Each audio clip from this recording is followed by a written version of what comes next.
Summer 1943, at Camp Crossville, Tennessee. A German soldier stared at the brown liquid fizzing inside the glass bottle, utterly transfixed. He'd never encountered anything resembling it. After 2 grueling years fighting across North Africa, surviving on rock-hard biscuits and bitter ersatz coffee, this sweet, bubbling drink called Coca-Cola felt like a miracle given physical form. The price tag read 5 cents at the camp canteen, the same amount American children spent from their weekly allowances. That summer, across detention camps stretching from coast to coast, approximately 371,683 German prisoners of war encountered something that shattered every lesson Nazi propaganda had drilled into their minds about American weakness and decay. They stumbled upon a nation where ice cream appeared at nearly every meal, where fizzy drinks were casual everyday purchases, where candy bars were so plentiful that guards casually handed them out like pocket change. These ordinary confections, flavors most German children had never even tasted, proved far more destructive to Nazi ideology than any organized propaganda campaign ever could. The simple math of abundance was written in sugar crystals and carbonation, in layers of chocolate and frozen cream, exposing an American manufacturing machine of staggering scale. What Nazi leaders promised as noble deprivation revealed itself as needless, crushing hardship. What started as mere shock at seeing American sweets would blossom into complete psychological transformation. The fighting ended when German and Italian forces surrendered across Tunisia in May 1943.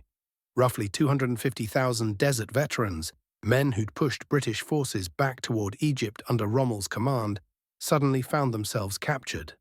They braced for the torture and starvation Nazi officers had warned them would come from American captors. What happened instead shocked them deeply. Within hours of surrender, American soldiers distributed field rations. These K-rations, the very meals American soldiers constantly grumbled about, held genuine treasures. Crackers, processed cheese, candy, dried fruit bars, coffee you could make instantly, sugar tablets, cigarettes. German troops who'd survived on meager portions for months saw these emergency meals as absolute feasts fit for royalty. Military documents show that processing camps in North Africa served pancakes drowning in syrup, fresh eggs, real milk, provisions that had disappeared from German military kitchens years before. The Americans began immediately feeding their captives better food, though nobody yet grasped the psychological earthquake this would trigger. A German officer would later describe it to International Red Cross investigators. "We prepared ourselves for starvation. Instead, the Americans fed us far better than our own military ever had." This shock about American resources became our first real education. The cargo ships that carried prisoners across the Atlantic during summer 1943 provided intensive lessons in American abundance. These Liberty ships, mass-produced at breathtaking speed, with one rolling off the assembly line every 42 hours at peak capacity, transported up to 30,000 prisoners each month, heading to American shores. Navy records confirm that prisoner meal allocations aboard these vessels matched or surpassed what regular crew members received. Around 3,500 calories each day, featuring fresh bread, actual meat, vegetables, coffee with genuine sugar and milk included. The refrigeration systems built into every American vessel kept food fresh throughout the entire 2-week ocean crossing. Accounts consistently documented that ice cream appeared multiple times during Atlantic voyages. The USS General M.B. Stewart's official log from July 1943 recorded serving ice cream to prisoners on the 4th of July, using the ship's ice cream maker that churned out 10 gallons per batch. For soldiers who hadn't tasted ice cream since before the war started, encountering this frozen dessert in the middle of the ocean defied all logic. When vessels pulled into ports like Norfolk and Newport News, German prisoners confronted an America that Nazi speeches had claimed was impossible. Norfolk Naval Base sprawled across 4,300 acres with massive dock infrastructure, processing more cargo in a single day than major German ports handled in weeks. At the dock exchanges, small shops where workers bought supplies, prisoners saw shelves crammed with candy bars from Hershey, Mars, and Nestlé. Military purchasing documents from 1943 show these stores stocked dozens of candy varieties, all priced consistently. Most candy bars sold for 5 cents, matching what Americans paid everywhere else. The train journey inland revealed more surprises. Unlike the cattle cars packed with bodies during European transport, German prisoners rode in actual passenger coaches. Dining cars served complete meals, with July 1943 menus showing fried chicken, fresh vegetables, pie, and coffee. Prisoners grasped that this wasn't extraordinary treatment, but simply how Americans traveled normally. Prison camps built across America housed captives in conditions surpassing what international agreements demanded. Camp Crossville in Tennessee exemplified the larger installations, equipped with electric lighting, hot running water, indoor plumbing, and heated sleeping quarters. Yet the camp exchanges, the PX stores, delivered the most shattering psychological impact. Based on Army Quartermaster inventory records, camp exchange shelves held multiple soft drink brands: Coca-Cola, Pepsi, Dr. Pepper, RC, Cola. Numerous candy varieties and confections filled the displays. Ice cream, where refrigeration worked properly. Cigarettes and tobacco products. Fresh fruits and snacks. Beer with 3.2% alcohol.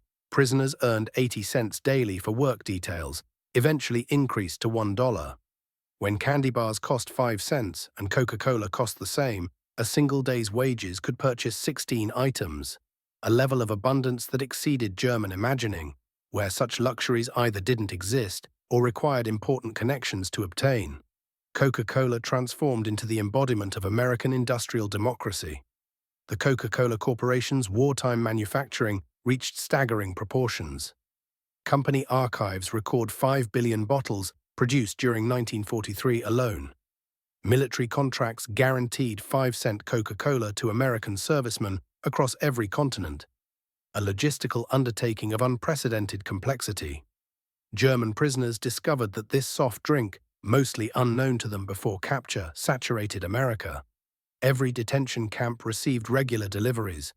Work crews observed fizzy drink machines and coolers scattered everywhere, gas stations, factories, schools, as Americans of every age and economic level casually drank it, sometimes leaving half-full bottles abandoned without hesitation. The consistency astounded prisoners with technical backgrounds. Coca-Cola tasted identical, whether purchased in Maine or Texas, a quality control achievement exceeding anything German industry had accomplished. The syrup concentrate produced in Atlanta and distributed to bottling plants nationwide represented manufacturing coordination that challenged Nazi beliefs about American disorder. Company records verified that numerous camps received weekly deliveries of 200 to 300 cases, with each case containing 24 bottles. Camp Hereford in Texas alone consumed approximately 7,000 bottles weekly during summer 1943. Ice cream in American detention camps seemed impossible to Germans who hadn't seen it since before war erupted. Yet Army documentation confirmed that ice cream appeared regularly in camps where cooling systems existed during warm months. The military viewed ice cream as crucial for prisoner morale, important enough that specially designed ice cream ships were constructed for Pacific Fleet operations. Camp Shelby in Mississippi marked July 4, 1943, with ice cream made on location. Prisoners watched hand-crank freezers produce gallons of frozen cream using ice, salt, heavy cream, sugar, and flavoring extracts. The casual spending of scarce materials, ice in the heat of summer, heavy cream, sugar, purely for entertainment food, reflected priorities Germans couldn't comprehend. By 1944, numerous camps operated electric ice cream makers. The range of flavors available, chocolate, vanilla, strawberry, butter, pecan, surpassed what German ice cream shops had offered before the war began. Prisoners purchased ice cream bars for 10 cents, ice cream sandwiches for identical price, or cups holding various flavors. Army supply paperwork shows that large camps ordered 50 to 100 gallons of ice cream weekly when summer arrived. Production frequency depended on location and season, but prisoners consistently experienced this frozen luxury that had vanished from German life years earlier. Sugar availability in American camps struck with particularly devastating force. In Germany, sugar rationing had strangled the population. Citizens received 280 grams monthly when supplies permitted. Inside American camps, refined sugar sat openly in bowls on mess hall tables for unrestricted use. Quartermaster inventory from 1943 through 1945 documents camps receiving 100-pound bags of refined sugar delivered weekly. Kitchen bakers used sugar with complete liberty. Cakes, cookies, and pies materialized regularly on daily menus. Coffee sweetened without limit, tea, cereals with sugar, desserts served without restriction. One recorded episode from Camp Aliceville in Alabama illustrates the contrast vividly. During August 1943, oppressive humidity hardened several hundred pounds of sugar, making it difficult to process. Rather than salvaging it through steaming like German kitchen staff would have done, American kitchen workers simply discarded the entire quantity and ordered fresh supplies. German prisoners working in those kitchens reportedly felt genuine distress watching this destruction. American chocolate purchasing demonstrated abundance distributed across all social classes. Hershey, Mars, and Nestlé produced millions of bars monthly despite wartime constraints. The military purchased $380 million worth of chocolate products alone during the war years.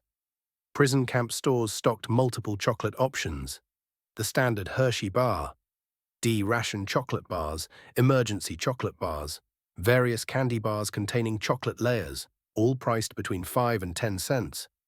Prisoners observed Americans showing personal preferences between chocolate brands, casually selecting one variety over another without a second thought. Red Cross packages, mailed monthly to prisoners, included chocolate bars amid other supplies. American Red Cross records document that standard packages contained chocolate or candy bars, instant coffee, processed cheese, crackers, canned meat, cigarettes, soap. These monthly packages supplemented regular mess hall rations, providing luxury items that exceeded what German civilians received as basic nutrition. Thanksgiving 1943 introduced German prisoners to American holiday celebration and abundance. This distinctly American festival revealed national coordination of food consumption that dwarfed even German organizational efforts. Army records confirm every detention camp served traditional Thanksgiving dinner: roasted turkey with bread stuffing, mashed potatoes covered in gravy, candied sweet potatoes, cranberry sauce, fresh vegetables, pumpkin pie, coffee, and milk. The logistics alone, providing turkey dinners to 425,000 prisoners, plus millions of American servicemen worldwide, showcased manufacturing and organizational capacity. That German prisoners ate identical meals as American soldiers demonstrated equality of treatment, directly contradicting Nazi racial doctrine. Christmas 1943 brought surprising generosity from American civilians. Religious organizations, community groups, and individual families mailed packages to German prisoners. The American Friends Service Committee distributed 50,000 Christmas packages to enemy captives alone. Typical packages held homemade cookies, candy, personal toiletries, games, books, cigarettes, writing materials. Communities near camps frequently provided additional support. In Tonkawa, Oklahoma, townspeople brought homemade treats to prisoners at Camp Tonkawa.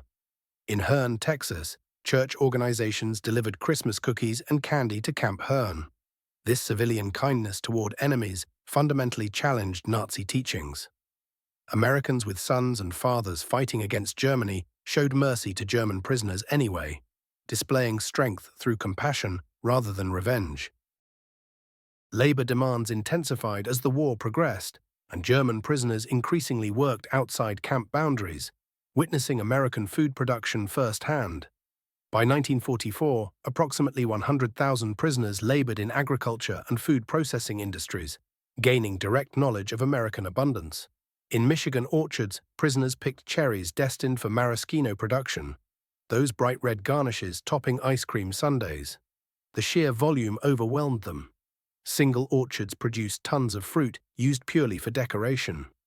At food processing plants, prisoners watched quality control teams reject perfectly good food for minor imperfections.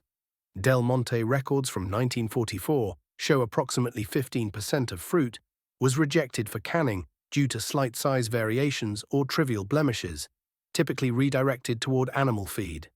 Sugar beet processing across Colorado and Nebraska revealed agricultural mechanization exceeding German capabilities. Individual farms produced more beets than entire German regions.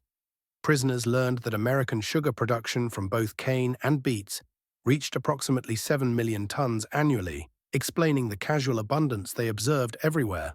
German prisoners working near schools witnessed early school lunch programs. Children received hot meals including milk, protein sources, and vegetables. The National School Lunch Act would formalize this program in 1946, but operational programs already ran during wartime years. The milk program particularly impressed German observers. Countless schools delivered fresh milk to children daily. The logistical coordination required for daily deliveries to thousands of schools demonstrated organizational capacity that Germany never achieved for military supplies. Some school cafeterias sold ice cream as an optional purchase. Children buying frozen desserts at school, while German children faced genuine shortages, created profound impact among watching prisoners. When minimum security prisoners ate at American diners under guard supervision, they experienced democratic abundance firsthand. These modest restaurants displayed menus that would have graced exclusive German establishments, yet welcomed anyone with modest money. Documented 1944 prices show hamburger 25 cents, Coca-Cola 5 cents, pie 15 cents, ice cream sundae 25 cents, complete dinner special 65 to 75 cents. Service treated everyone identically. Any person could order anything, contradicting German social hierarchies where class determined access. A factory worker and a bank president ate the same meals sitting at neighboring stools, served by the same waitress, paying identical prices. As prisoners obtained access to American publications, they discovered production figures that dwarfed German output. 1944, American production statistics. Sugar approximately 7 million tons. Chocolate and cocoa products, 380 million, military consumption alone. Coca-Cola 5 billion bottles in 1943, ice cream exceeding 500 million gallons, milk 119 billion. German production, same period. Sugar heavily rationed from beet sources, chocolate designated military priority only. Soft drinks minimal output, ice cream virtually non-existent. Milk severely restricted. The numbers themselves told a remarkable story. When American media published the production statistics, they revealed something stunning. America's wartime manufacturing had already surpassed what Germany managed during peacetime. By late 1944, the situation had completely reversed. German prisoners held in America weren't desperately awaiting care packages from home. Instead, they were earning wages at camp jobs and using that money to purchase American goods. They sent packages back to Germany, chocolate bars, instant coffee, canned goods. The International Red Cross records documented this extraordinary flip in circumstances. During their imprisonment, German POWs mailed approximately 11 million parcels back to their homeland. Most contained food. The psychological impact was devastating to Nazi ideology. Families starving on German soil received abundance from imprisoned relatives. Sons and daughters going hungry while a captured father sent chocolate and coffee from enemy territory. This contradiction shattered the regime's myths of power and provision.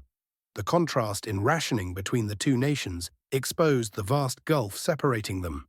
Americans grumbled about 2 pounds of sugar monthly per person. Germany allowed far less when supplies existed at all. American meat rations provided 28 ounces weekly per citizen. Germans considered such quantities monthly luxuries they'd never actually received. Even with rationing cutting into American consumption, the remaining quantities would have seemed like fever dreams to ordinary Germans struggling through the war years. Records from the Office of Price Administration showed that Americans purchased 74 pounds of sugar per capita in 1944, despite official rationing. That was roughly 10 times what Germans consumed.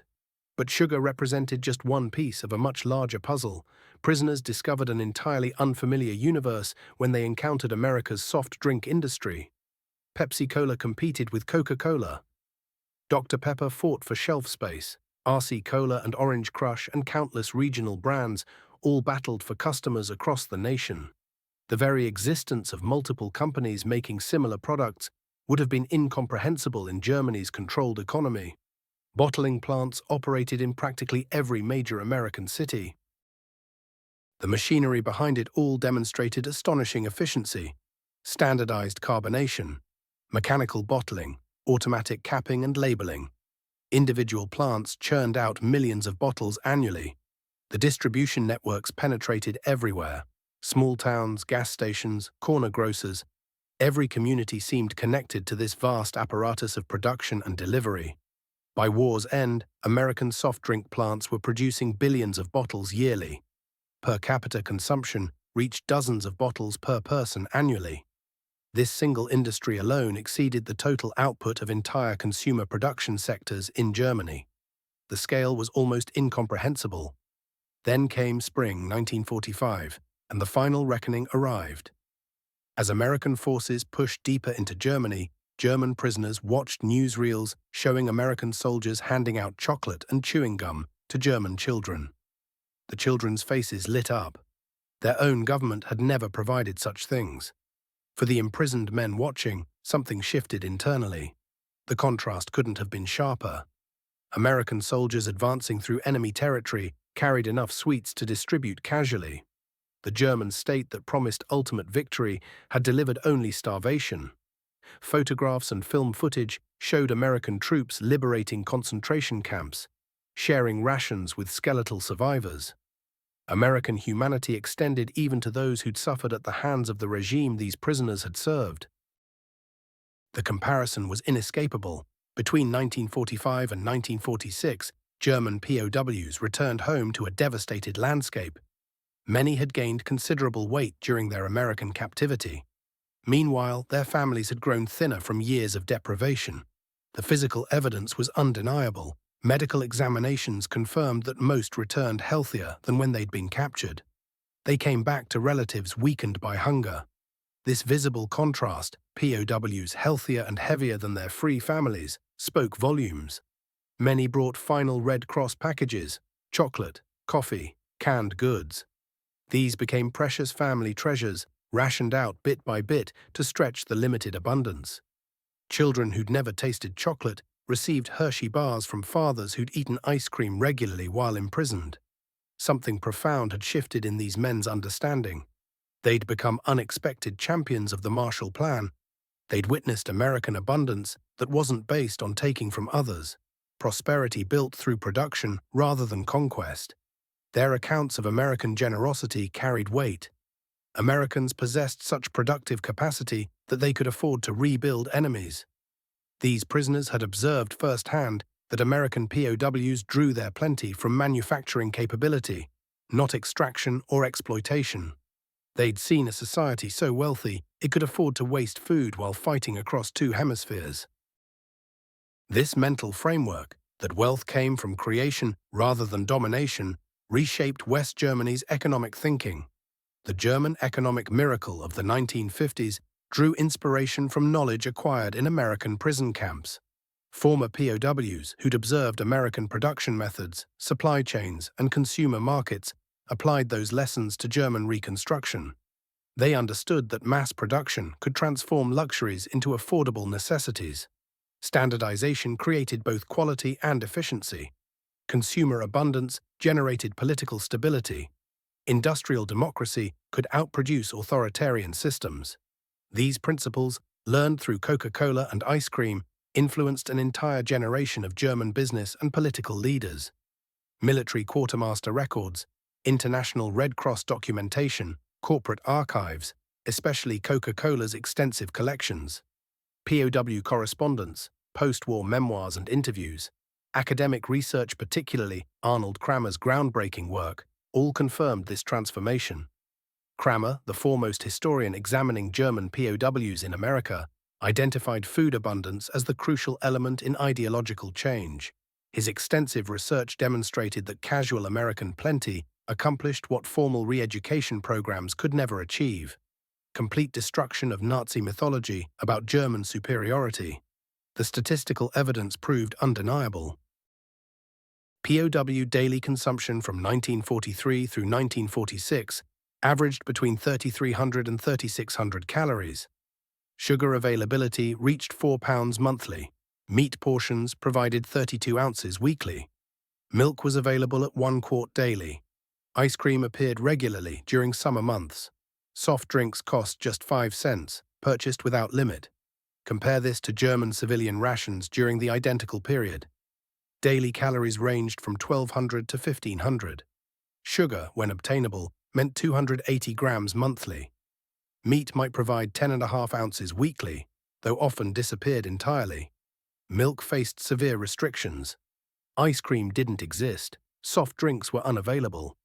These gaps weren't exaggeration or propaganda. They were documented reality.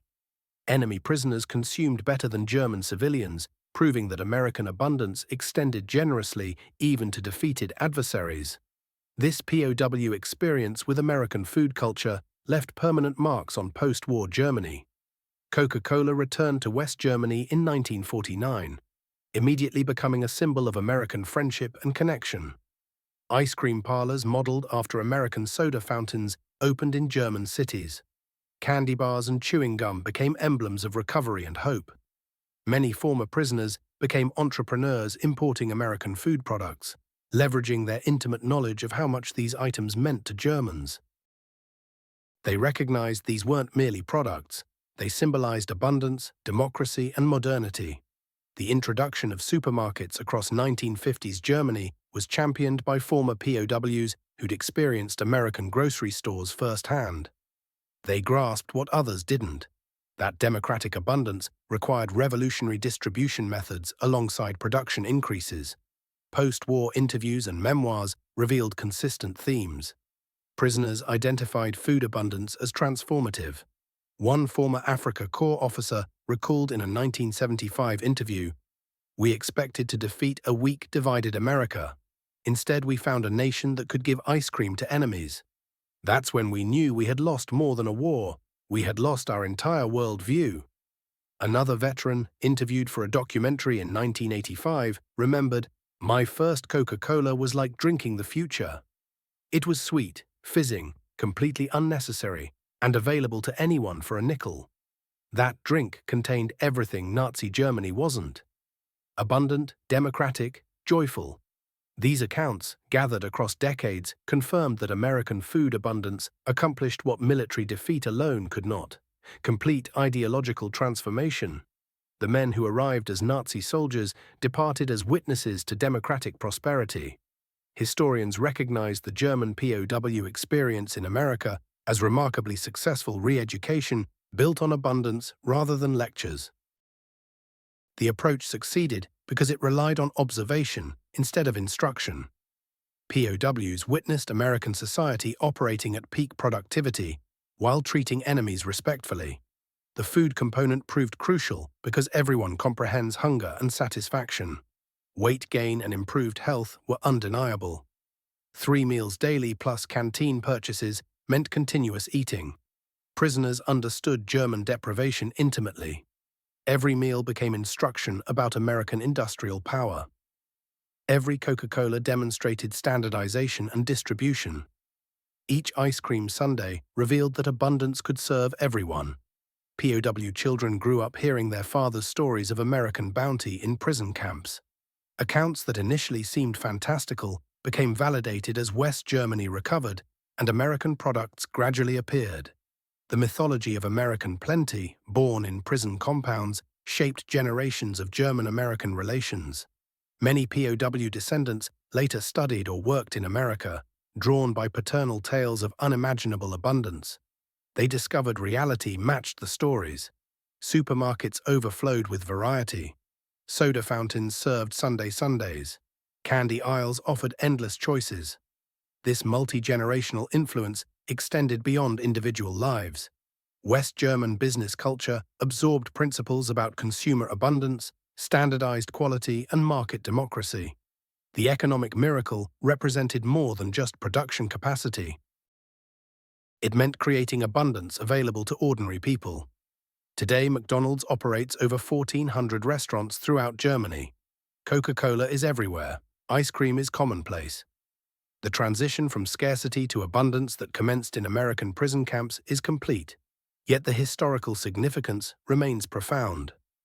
Ideological transformation through abundance rather than deprivation, kindness rather than cruelty, demonstration rather than propaganda. German POWs who couldn't fathom ice cream and Coca-Cola in American prison camps discovered democracy's ultimate weapon, the capacity to create such abundance it could be given casually to enemies. This represents history's most remarkable victory, a war won through generosity, an ideology defeated by ice cream, a worldview shattered by carbonation. These men underwent transformation not through punishment but through plenty. They'd arrived believing in German supremacy and American fragility. They departed understanding that American strength flowed from productive capacity so enormous it could squander resources carelessly. A society dispensing Coca-Cola to prisoners for nickel possessed power transcending military force. The ice cream sundae, with its accumulation of excess, ice cream, syrup, whipped cream, nuts, cherry, became the symbol of American abundance. Each component alone exceeded German aspirations. Together they represented impossible luxury made ordinary. That enemies could request seconds while German children faced hunger demonstrated the totality of Nazi collapse. Former prisoners frequently recalled transformative moments. The first Coca-Cola's carbonation, the initial ice cream spoonful, the first Hershey bar bite. These sensory experiences carried more persuasive force than any argument. They had tasted democracy, and it was sweet. The transformation proved complete and permanent. Men who'd marched for the Third Reich returned as messengers of plenty, spreading the revolutionary truth that prosperity emerged from freedom, not conquest. They'd discovered America's genuine secret weapon, the capacity to serve ice cream to enemies. Ultimately, the Coca-Cola bottles and ice cream dishes dispensed in American prison camps achieved what military campaigns could only attempt: complete transformation of enemy consciousness. German POWs who doubted such abundance could exist became its most powerful witnesses, carrying home the certainty that democracy tasted like chocolate and freedom fizzed like bubbles. Their legacy reminds us that greatest victories sometimes come not through destruction, but demonstration, not through taking but giving, not through hatred but through the straightforward act of serving ice cream to enemies on a summer afternoon. The men who encountered American abundance as prisoners became liberty's most improbable advocates, forever changed by the astounding reality of Coca-Cola and ice cream in American prison camps.